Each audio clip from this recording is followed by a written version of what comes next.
In a Seattle residential neighborhood where autumn winds caressed her cheeks, Rachel Harrison was desperately trying to adapt to her new life. Married life was vastly different from what she had imagined. Everything had become complicated with the presence of 5-year-old Emma, her stepdaughter. Rachel had worked for years as a medical clerk at the local general hospital. In a Seattle residential neighborhood where autumn winds caressed her cheeks, Rachel Harrison was desperately trying to adapt to her new life. Married life was vastly different from what she had imagined. Everything had become complicated with the presence of 5-year-old Emma, her stepdaughter. Rachel had worked for years as a medical clerk at the local general hospital. Though she had a regular routine and stable income, she hadn't been blessed in love, and after a doctor told her it would be difficult to have children, her dreams of marriage had faded. Her life changed last spring. She met Michael Harrison, a pharmaceutical company sales manager, during a business meeting at the hospital. With his calm demeanor and warm smile, he captured Rachel's heart in an instant. When she learned that Michael was a single man who had recently lost his wife to illness and was raising a young daughter alone, Rachel naturally wanted to support him. Their courtship was brief. Michael said, "Emma needs a mother," and Rachel felt that, even though I can't have children, I might be able to become her mother. The wedding was held in a small church with only family members present. Emma looked adorable in her white dress, walking down the aisle carrying a bouquet. 3 months after the marriage and 2 months since she began living with Emma, Rachel couldn't hide her confusion. Emma was an angel-like little girl with beautiful blonde hair and large blue eyes, but she always seemed to keep her distance from Rachel. "Good morning, Emma," Rachel called out cheerfully at the breakfast table. Emma only replied with a small good morning and wouldn't make eye contact. She didn't touch the pancakes Rachel had made, only sipping a little orange juice. "Emma, eat a little more," Michael said, looking up from his newspaper. However, his voice contained a harshness that made Emma shrink even further. "It's okay, Emma. You don't have to force yourself," Rachel smiled gently, but Emma shook her head and left her seat. Michael sighed. "I'm sorry, Rachel. Emma still hasn't gotten used to the change in environment. She was accustomed to the food my previous wife made, so she might be confused by the new flavors." Michael didn't like to talk much about his former wife. Other than explaining that she died suddenly from illness, he wouldn't share any details. Rachel thought it wouldn't be good to bring up painful memories, so she didn't probe deeper. "I wonder if my cooking doesn't suit her taste," Rachel became anxious. While working her medical clerk job, she had bought cookbooks and researched menus that children might enjoy. However, Emma's reaction seemed to grow colder with each passing day. "Time will solve it." Michael placed his hand on Rachel's shoulder before leaving for work. "Emma will come to accept you. You're very kind, and you'll surely make a good mother." Though Rachel was encouraged by those words, she harbored anxiety deep in her heart. When she saw Emma's small hands trembling, when she noticed what seemed like fear shadowing her eyes, she felt an indescribable uneasiness. In the evening, after returning from work, Rachel went to pick up Emma from daycare. She felt slightly relieved seeing Emma playing happily with other children. However, the moment Emma spotted Rachel, her expression clouded. "What did you play today?" Rachel tried to make conversation in the car, but Emma just stared out the window. That night too, Emma barely touched her dinner. The child-friendly spaghetti Rachel had made, the small salad, the homemade cookies, everything remained untouched. "Emma, are you feeling sick somewhere?" Rachel knelt down to Emma's eye level, worried. Emma shook her head. "Sorry, Mama, I'm not hungry." Hearing those words made Rachel's chest tighten. She was happy that Emma called her Mama, but at the same time, she couldn't shake the feeling that the child was enduring something. Perhaps she was still thinking about her deceased mother and couldn't accept a new mother. Rachel wanted to open Emma's heart, even if it took time. Emma's food refusal became more serious with each passing day. Rachel, who initially thought it was just pickiness, gradually became more worried. Days continued when Emma wouldn't take a single bite of breakfast pancakes, and the daycare reported that she left most of her lunch untouched. "Emma, you left your lunch again today." The daycare teacher spoke to Rachel. "Does she have any food she particularly dislikes?" Rachel was puzzled. "I haven't heard of any specific dislikes. She doesn't want to eat much at home either. The environment has just changed for her. I'm sure time will solve it." The teacher smiled kindly, but Rachel's anxiety only increased. That night, Rachel consulted Michael about Emma's condition. "She hasn't eaten properly for over a week now. She'll make herself sick at this rate." Michael remained seated on the sofa, not taking his eyes off the television. "You're being too neurotic, Rachel. Children are like that. When she gets hungry, she'll naturally start eating." "But, Michael," Rachel was about to raise her voice when she heard Emma's small footsteps from the bedroom and held her tongue. "Mama, I want some water." Emma appeared in the living room wearing her pajamas. Rachel quickly stood up and poured mineral water into a glass from the refrigerator. Emma's hands trembled slightly as she took the glass, but Michael didn't seem to notice. The next day, Rachel left work early and took Emma to a pediatrician. While other children ran around energetically in the waiting room, Emma sat quietly on her mother's lap. "Emma, does anything hurt?" a young female doctor asked gently. Emma only shook her head and wouldn't speak. The examination revealed no physical abnormalities. "Her weight is slightly below average, but it's not a serious condition," the doctor explained. "It might be stress from adapting to a new environment. Children can have complex emotions about relationships with stepmothers too." "But I love her," Rachel pleaded desperately. "I think of her as precious as my own daughter. I think that comes through." The doctor placed her hand on Rachel's shoulder. "But a mother's death is a major trauma for a child. There might be unconscious resistance to accepting a new mother. If you take time to gradually build a trusting relationship, it will be fine." When they returned home, Michael was already there. "What did the doctor say?" "No physical problems. It's stress from the change in environment," Rachel reported. Michael looked relieved. "That's good then. You were worrying too much after all." However, that night Emma refused dinner again. The chicken rice Rachel had made with love, the corn soup that seemed like something Emma would like, everything remained untouched. "Emma, please try just one bite," Rachel pleaded, and Emma shook her head with tears in her eyes. "Sorry, Mama, I'm really not hungry." At that moment, Michael suddenly raised his voice. "Enough, Emma. Rachel made this especially for you." Emma clung to her chair in fear. Rachel was also startled by Michael's shouting. It was the first time she had seen Michael get so violently angry since their marriage. "Michael, calm down." Rachel placed her hand on his arm. "Shouting will only make it harder for her to eat." Michael took a deep breath and lowered his tone. "Sorry, but it's not good to waste Rachel's cooking." Afterwards, Michael sat Emma on his lap and spoke to her. "Emma, don't you want to eat because it's different from Daddy's cooking?" Emma nodded slightly. "Is Mama's cooking different?" When Michael asked, Emma nodded again. Rachel's chest ached. "Can you tell me what kind of food you'd like? I'll make anything." However, Emma didn't answer. She just buried her face in Michael's chest and sobbed quietly. From the next day, Rachel desperately began researching cooking. She borrowed children's cookbooks from the library and searched for various recipes on the internet. When she asked Michael about his former wife's specialty dishes, she only got vague answers like "I don't remember" or "it was ordinary home cooking." Rachel spent time carefully selecting ingredients at the supermarket and tried different menus every day. Hamburgers that children would like, homemade pizza, pasta, omelet rice.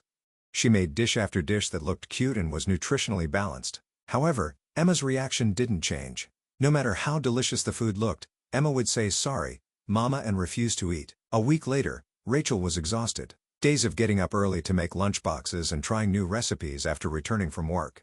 Still, Emma never ate what she made. "Maybe my cooking really is terrible," Rachel consulted her workplace colleague. "That's not true," her colleague Sarah encouraged her. "The cookies you brought the other day were very delicious. I'm sure time will solve it." However, time didn't bring a solution. Rather, Emma's condition got even worse. Her complexion became pale, and she became even more silent than before. The daycare teacher also contacted them with concern, saying, "She seems to lack energy lately." One night, Rachel was alone in the kitchen crying. Today too, Emma hadn't taken a single bite of dinner. The meatloaf made with love, the mashed potatoes that seemed like something she'd like, everything had gone to waste. "What's wrong?" Rachel asked herself. "What's bad about me?" Michael came to the kitchen and gently patted Rachel's back. "Don't cry, Rachel." "But, Michael," Rachel turned around. "I don't know what to do. Even though I make new dishes every day, Emma won't eat anything. I'm so worried about her at this rate." Michael sighed. "Rachel, you're trying more than enough. But Emma isn't used to your cooking. It's completely different from my previous wife's cooking." "How is it different? Tell me," Rachel pleaded desperately. "What kind of cooking did your former wife make?" Michael thought for a moment before answering. "It was simple cooking. She didn't make anything too elaborate. Emma is used to those kinds of flavors." "Then I'll try making it simpler." Rachel found hope. "Starting tomorrow, I'll try making more rustic dishes." However, the simple salt rice balls and miso soup she made the next day, Emma didn't eat either. The plain udon the day after that, and the bread and milk the day after that, all had the same result. Emma continued saying "sorry, Mama, I'm not hungry." And seeing Emma repeat those words every night, Rachel's heart was gradually breaking. After 2 weeks had passed, Michael's attitude also began to change. "Rachel, isn't there a problem with your cooking?" he said suddenly one night. Emma never refused to eat like this before. Those words pierced deep into Rachel's heart. "I'm doing my best in my own way, but you're not getting results." Michael's voice was cold. "Can't you make cooking more like my previous wife's?" "But you don't tell me about your former wife's cooking." Rachel's voice became tearful. What kind of seasonings she liked. What ingredients she used. You don't tell me anything. Michael fell silent. Then, after a while, he said, "It's painful to remember. But for Emma's sake, it can't be helped." That night, Rachel pondered alone. Was her cooking really that bad? Or was Emma still thinking about her deceased mother and unable to accept a new mother's cooking? Either way, she was worried about Emma's health at this rate. Michael left for a 3-day business trip on Friday morning. He was scheduled to visit regional branches of the pharmaceutical company and wouldn't return until Monday night. Rachel was secretly relieved.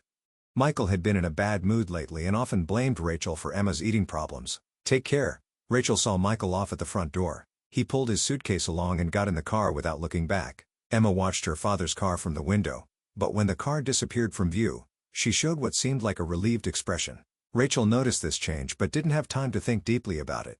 Today was the first weekend in a long time that she could spend alone with Emma. "Emma, what would you like to do today?" Rachel asked brightly. Emma thought for a moment, then answered in a small voice, "I want to go to the park." It was the first time since the marriage that Emma had expressed a wish of her own. Rachel's heart leaped. "Of course, I'll make a lunch too. And we'll have a picnic." In the morning, they spent time at the nearby park. Emma showed a smile for the first time in a long while, riding the swings and playing on the slide. She even took a little bite of the sandwiches Rachel had made. "Is it good?" Rachel asked, and Emma nodded slightly. "I like Mama's sandwiches." Hearing those words, Rachel almost cried. It was the first time in weeks she had heard Emma say something was good. That evening, after returning home, Emma's demeanor was clearly different. She was more active than usual and wanted to help Rachel. Even while preparing dinner, she brought a small chair and stood next to Rachel in the kitchen. "Emma will help too." "Thank you. Could you wash these vegetables for me?" Emma diligently washed the tomatoes and lettuce.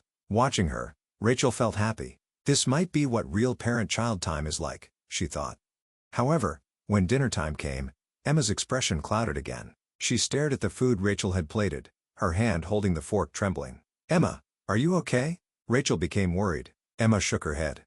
"Sorry, Mama, I'm not hungry after all." "But you ate the sandwiches at the park?" Rachel was confused. "Is something different?" Emma didn't answer. She just looked at Rachel with tears in her eyes. In those eyes was a complex emotion, as if she wanted to say something but couldn't. That night, after putting Emma to bed, Rachel sat alone in the living room. Today she had finally spent enjoyable time with Emma, but in the end, dinner was refused again. Why did Emma seem better when Michael wasn't around? After 10 p.m., she heard small footsteps from the bedroom. Emma appeared in the living room in her pajamas. "Mama." Emma's voice was trembling. "What's wrong, Emma? Can't you sleep?" Rachel quickly stood up. Emma shook her head. Then she slowly walked toward Rachel. At that moment, Rachel noticed that Emma's condition was completely different from usual. Emma's body was trembling slightly. Her face was pale, as if she was frightened of something. "Mama," Emma called again. "I can only talk when Daddy isn't watching." Rachel's heart began beating rapidly. "What do you want to talk about?" Emma looked around, confirmed that Michael really wasn't there, then approached Rachel. She grabbed Rachel's clothes with her small hands. "Mama, there's something I have to tell you." Rachel knelt down to Emma's eye level. "You can talk about anything. You don't have to be afraid." Large tears spilled from Emma's eyes. The previous mama also stopped eating food. And then? Emma's voice trembled and she couldn't continue. Rachel gently rubbed Emma's back. "Take your time. Talk at your own pace." After a while, Emma opened her mouth as if she had made up her mind. The previous mama ate food at first too. But gradually she stopped eating. Daddy got angry. He said, "Why won't you eat?" Rachel's blood froze. Then, Daddy started mixing white powder into the previous mama's food. Emma saw it. Daddy said it was medicine. But medicine? Rachel's voice was shaking. Emma nodded. After that, the previous mama stopped eating even more and was always sleepy. And then? Emma choked on her words. Rachel prepared herself mentally and asked, "And then what happened?" "The previous mama died." Emma's voice was trembling. "Daddy said she died from illness, but Emma knows." After Daddy mixed the white powder, the previous mama became strange. Rachel's world collapsed in an instant. Michael's former wife didn't die from illness. He had been mixing some kind of drug into her food. "Emma," Rachel asked in a trembling voice, "so you're afraid to eat my cooking?" Emma nodded vigorously. "I'm scared the new mama will become the same way. Daddy might mix white powder into the new mama's food too. So Emma doesn't eat food. I want to protect the new mama." Rachel was stunned. Emma wasn't rejecting her. She was trying to protect her. A 5-year-old girl had been desperately refusing food to protect her stepmother. "Emma, you were trying to protect me?" Emma nodded while crying. "But I'm tired now. I want the new mama to know the truth." Daddy is a bad person. Rachel hugged the trembling Emma. Emma, thank you for telling me. You're truly a brave child. But if Daddy finds out, he'll get angry. Emma trembled with fear. Daddy is very scary. He always yelled at the previous mama too. All the puzzle pieces connected in Rachel's mind. Michael's sudden anger, his reluctance to talk about his former wife in detail, Emma's fear, and the reason for her food refusal. Everything pointed to one horrifying truth. Emma, you're safe. I'll protect you. Rachel stood up. I'm going to make a phone call. To who? Emma asked anxiously. The police, Rachel answered without hesitation. We have to tell them everything before Daddy comes back. A light of hope appeared in Emma's eyes. Really? Will the new mama believe me? Of course. You're not lying, and what you did was very brave. Rachel reached for the phone. Her hand was trembling, but her mind was made up. From the moment she heard Emma's confession, it was clear what needed to be done. Michael was a dangerous man, and before he returned on Monday, everything had to be revealed. Emma was beside her mother, showing a relieved expression for the first time. The police arrived 40 minutes after Rachel's call. Despite it being late at night, 2 detectives responded quickly. There was Detective Johnson, an older man, and Detective Rodriguez, a young woman. Mrs. Harrison, please calmly explain the situation to us, Detective Johnson asked in a gentle tone. Rachel began explaining in a trembling voice while holding Emma on her lap. My stepdaughter Emma wants to testify about the death of my husband's former wife. I was told that his former wife died from illness, but actually my husband was mixing drugs into her food. Detective Rodriguez knelt down to Emma's eye level. Emma, you don't have to be afraid. Can you tell us what you saw? Emma hesitated at first, but with Rachel's encouragement, she gathered her courage again. Daddy put white powder in the previous mama's food. Every day. The previous mama gradually became sleepy and couldn't walk. Where did he get that white powder from? Detective Johnson asked. From Daddy's room. He took small bags out of his desk drawer. Emma showed the size with her thin fingers. It was in small bags like this. The detectives looked at each other. Emma, can you show us that room? The room at the very back of the second floor. Daddy's study, Emma pointed. He always locks it, but it might be open today, because Daddy isn't here. Detective Johnson contacted headquarters on his radio. Rush the application for a search warrant. We have a suspected murder. Early the next morning, a search team with a warrant arrived. Rachel and Emma were advised to temporarily evacuate to relatives' homes, but Rachel insisted on seeing everything through, and they decided to wait at a nearby hotel. At 10 a.m., Detective Johnson called. There's something we'd like to discuss immediately. We'll come to the hotel. When the detective arrived, his expression was serious. Mrs. Harrison, Emma's testimony appears to be correct. Large quantities of prescription drugs were found in Michael Harrison's study. Rachel's heart pounded violently. What kind of drugs? Mainly powerful sleeping pills and tranquilizers. Amounts far exceeding normal prescriptions were stored, Detective Rodriguez explained. He likely obtained them illegally by abusing his position as a pharmaceutical company sales representative. That's not all, Detective Johnson continued in a heavy tone. Jennifer Harrison's diary was found in a hidden safe. Rachel gasped. It was the first time she had heard the former wife's name. The diary's contents were shocking. In the later period of their marriage, Jennifer recorded in detail the psychological abuse from her husband. And in the last few months, she wrote about feeling abnormal drowsiness and consciousness disorders after meals. The detective took out several copies from a file. Let me read some excerpts. Michael has been making my meals more often. After eating, I always become abnormally sleepy. My body feels heavy and I can't move. Emma looks at me with worry. This child might know something. If something happens to me, please protect Emma. Rachel couldn't stop crying. Jennifer understood what was happening to her. And until the end, she was worried about her daughter. There was another important discovery, Detective Rodriguez continued. Correspondence with life insurance companies was found on Michael's computer. Jennifer's death benefit was $500,000 and there were records of significantly increasing the insurance amount just before marriage. So it was a premeditated crime? Rachel asked in a trembling voice.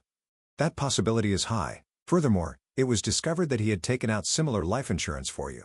Shortly after marriage, he had taken out high-value insurance with you as the beneficiary. Rachel's body shook with fear. She was supposed to meet the same fate. Without Emma, she might have unknowingly been given drugs and walked the same path as Jennifer. Without Emma's courageous testimony, there might have been a second victim. Detective Johnson gently patted Emma's head. Emma asked in a small voice, the previous mama wasn't really sick. No, Emma. Your mother wasn't sick. Your father did bad things to your mother, Detective Rodriguez explained gently. But because you told Rachel the truth, we were able to stop the bad things. Are you going to catch Daddy? Emma's voice mixed fear and expectation. Yes. Michael Harrison will be arrested on suspicion of murder. As soon as he returns from his business trip, we plan to take him into custody." At that moment, Rachel's cell phone rang. It was from Michael. Rachel looked at the detectives for instructions. "Answer normally. Pretend you don't know anything yet," Detective Johnson instructed. "Hello, Michael?" Rachel tried to maintain composure. "Rachel, how is Emma?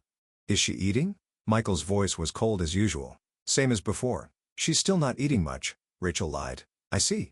I'll be back tomorrow night. Do something about it by then." After the call ended, Rachel sighed with relief. Michael didn't suspect anything. "He says he'll be back tomorrow night," Rachel reported. "Understood.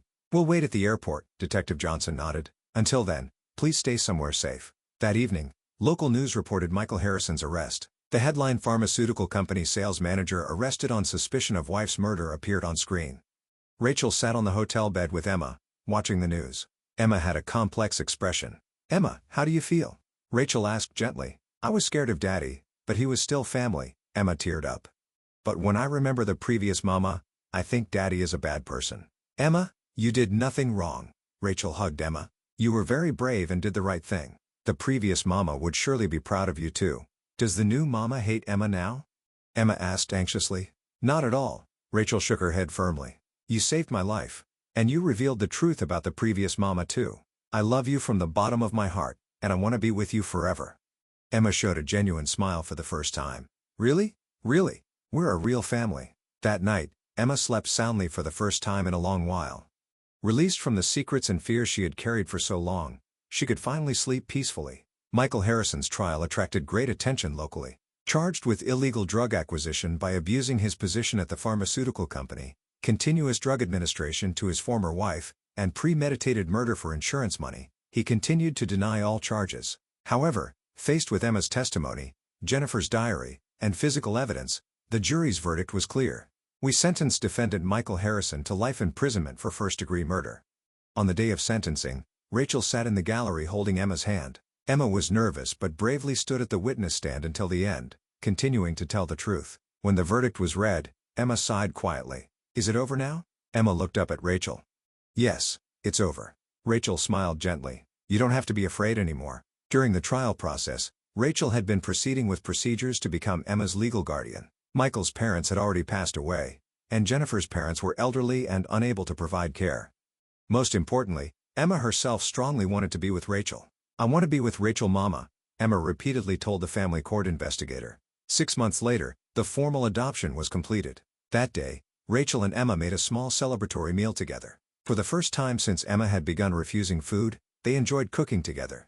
"What would you like to make today?" Rachel asked, and Emma thought carefully. "I want to eat the real hamburgers that the previous mama made for me," Emma said. The delicious hamburgers she made before Daddy came. Rachel's heart warmed. Emma was recovering her mother's true memories. The happy memories from before she was dominated by fear. The hamburgers they made together weren't perfect. The shapes were a little uneven, and the vegetables were irregular. However, Emma opened her mouth wide and bit into it deliciously. "It's delicious." Emma's face lit up. "Rachel, Mama's hamburgers are the most delicious in the world." Hearing those words, Rachel almost cried. For months, she hadn't been able to hear Emma say something was delicious. But now, Emma was enjoying her meal while laughing from her heart. "Emma, your stomach doesn't hurt anymore?" Rachel asked just to be sure. "No, not at all." Emma shook her head. "Because Rachel Mama doesn't put bad things in. Rachel Mama is kind." That night, while putting Emma to bed, Rachel reflected on the past. When she married Michael, she thought it might be difficult to become Emma's mother because she couldn't have children. However, blood relations didn't matter. Emma had taught her that love and trust are what create a real family. "Rachel Mama," Emma murmured before falling asleep. "Thank you for protecting me." "I should thank you." Rachel kissed Emma's forehead. "If you hadn't told me the truth, I might have ended up like the previous mama. You saved me. We protected each other." Emma smiled with satisfaction. Now, Emma is 8 years old. She goes to school energetically and has made many friends. Mealtime has become the most enjoyable time for both of them, and trying new recipes together has become their weekend tradition. Sometimes, Emma talks about her previous mother. "I think the previous mama is happy too," she says while looking up at the sky. Rachel believes that Jennifer would surely be glad to know her daughter is living happily. And most importantly, Emma has come to enjoy every meal. "Rachel Mama's food is delicious because it's full of love" has become Emma's favorite saying. Their new family is bound together not by blood relations, but by true love and trust. It's a strong bond that can overcome any difficulty.